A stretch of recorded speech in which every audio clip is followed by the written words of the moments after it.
Hello, it's Scott Manley here, and this is actually a follow-up to my Project Beast rescue mission. Yes, for those who aren't paying attention, Giant Bomb, Vinny, he basically ran a space mission, finally got to the moon, but decided to enlist some, let's say, professional, unprofessional help to rescue his crew members, which he had stuck in space. So I went over to their offices, I went and flew some spaceships, and then I returned to Kerbin. But the reason I returned to Kerbin was because I basically had to go back to work.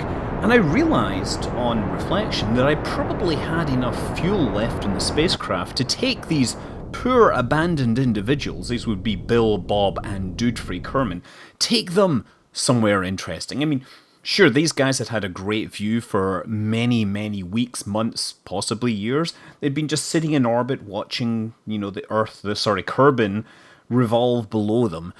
Now, this isn't the exact save that I used. What I did was I got some photos from the recording, which showed me how much fuel I had, how much delta V I had, the spacecraft design, and the approximate orbital parameters.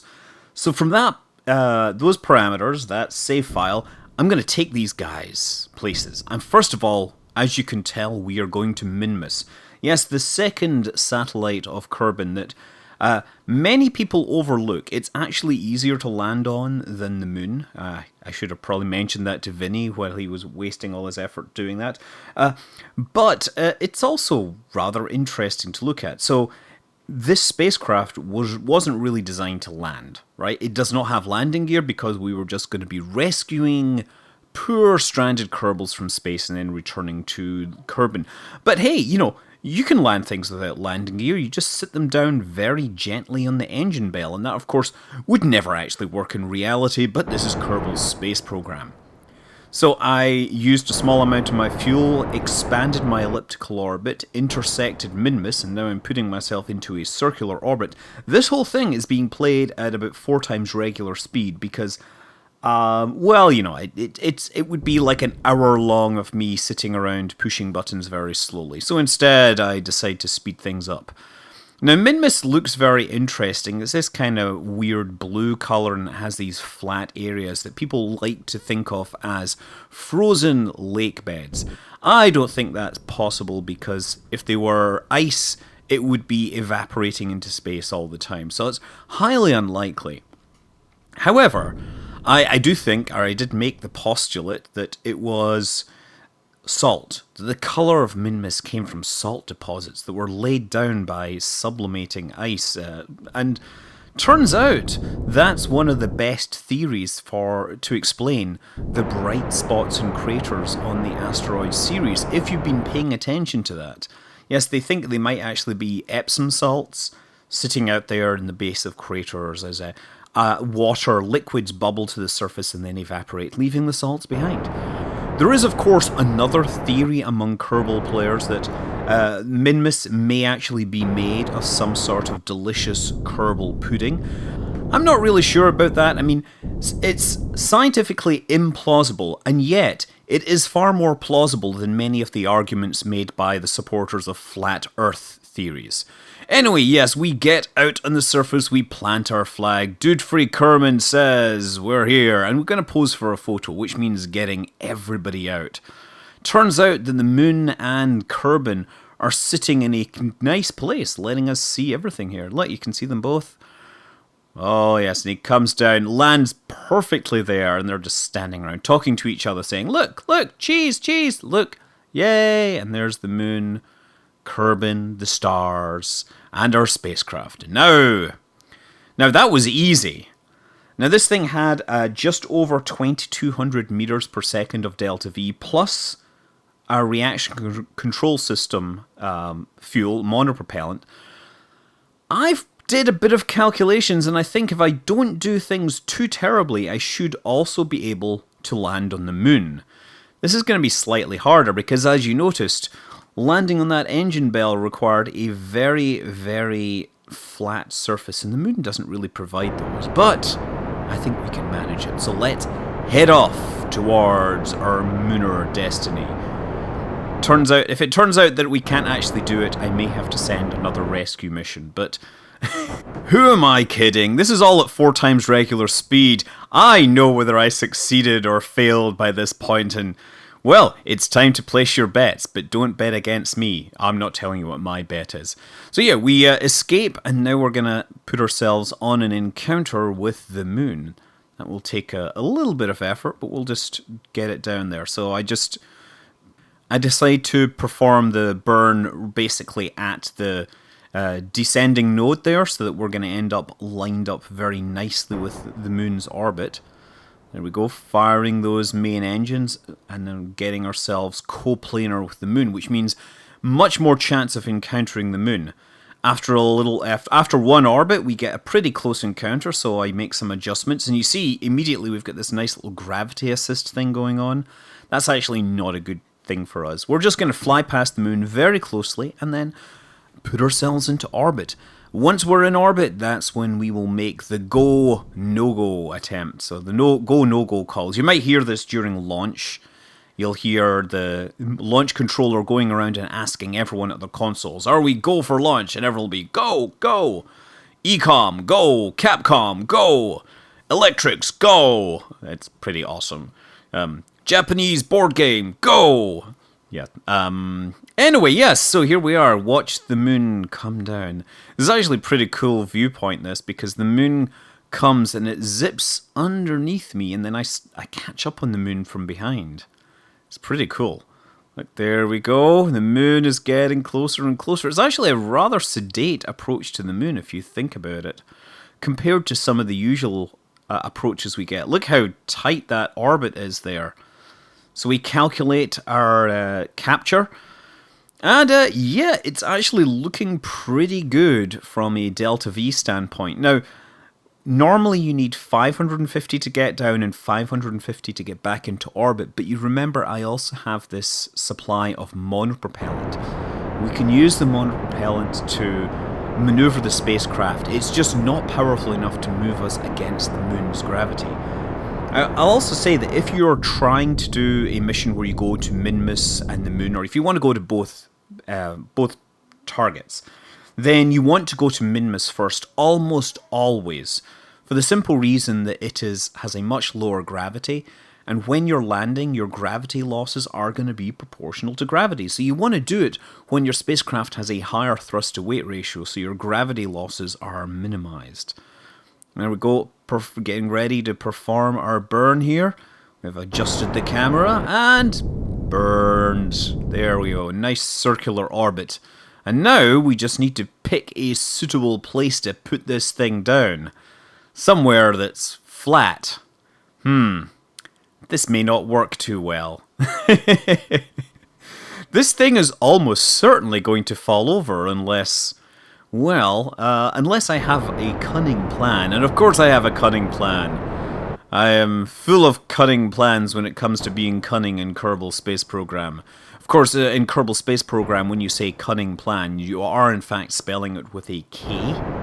Although there are some detractors who think that replacing the letter C with K in Kerbal is wrong somehow. I think those people are crazy, with a capital K.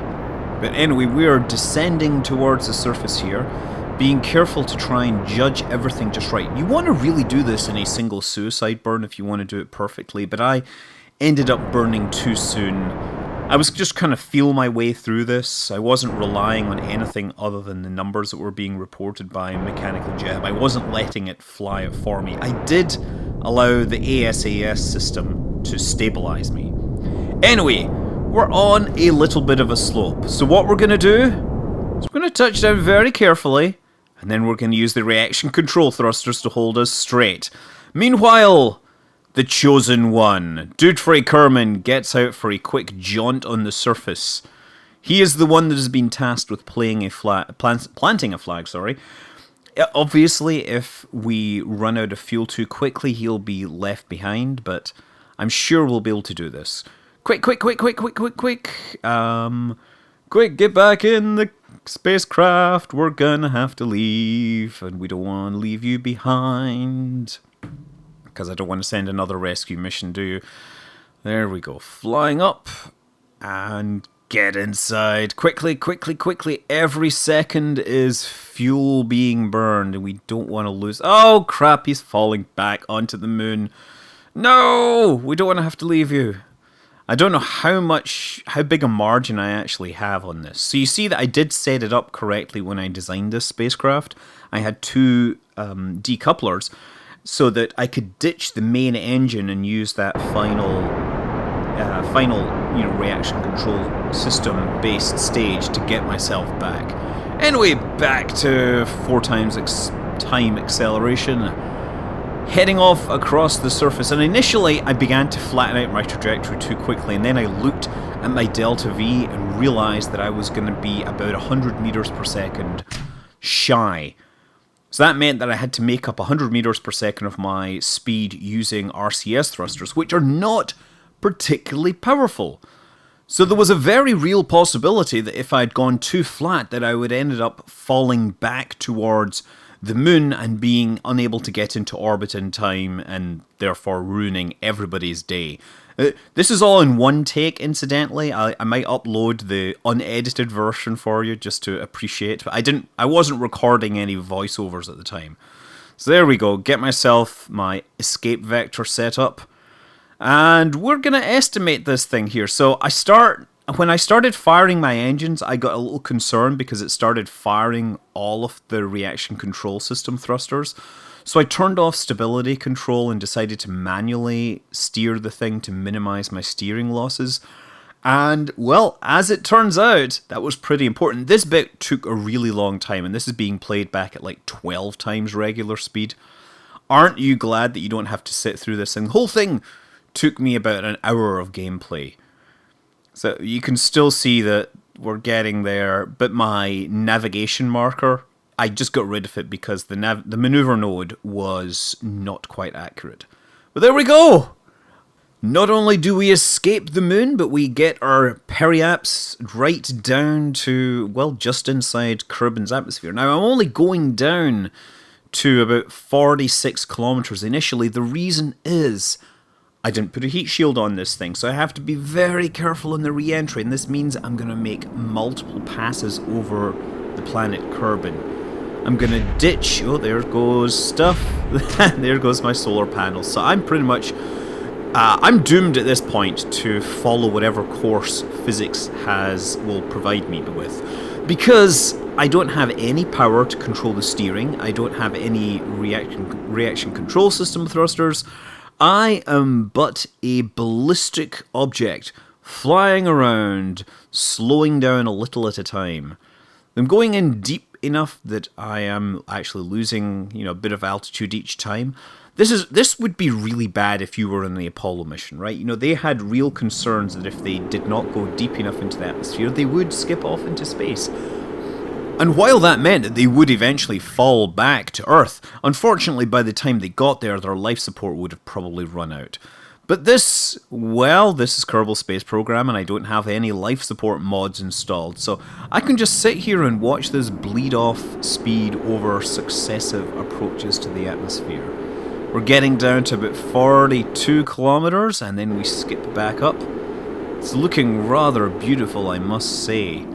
Every time we pass over, we slow down, and eventually we're gonna get on a actual descent trajectory, and hopefully it won't be so steep that I end up losing the spacecraft because of thermal limits or whatever. You see, if I had some power left, I could try steering this spacecraft and using the bottom off it like a wing. That is actually what real space capsules do. They have an offset center of mass so that they can steer the whole thing. I have no power, so therefore I have no control, so I just have to let this thing happen. Yeah, the Soyuz, for example, when it's doing a re-entry, it can do a lifting body re-entry where the G-forces are something like 5 Gs, but if that fails, then it does a ballistic re-entry and the crew experiences like 9 or 10 Gs. Of course, that's not as bad as the launch escape system. When that fires at something like 13 Gs. And the one time that was actually fired, the crew was on board, made a point of turning off the cockpit voice recorder as soon as they got control back, because they did not want to be caught saying some of the things they did. Anyway, look, we're coming down over the Badlands. The Badlands are an often forgotten region of Kerbin on almost the opposite side of the planet from the Kerbal Space Center. Parachute is deployed safely. We are going home. We are gonna survive. I see the shadow there, and like a groundhog, I know that means that I won't have to experience another 4 weeks in space. So there we are. Not only could I have brought them home safely, but I also could have visited the moon and Minmus. That 2 kilometers per second of delta V was also sufficient to head to another planet and possibly come back. You could probably land on Gilly and then return. Gilly is a moon of Eve. Yes, Dudfrey is extremely proud of what he has achieved. And I am Scott Manley. Fly safe.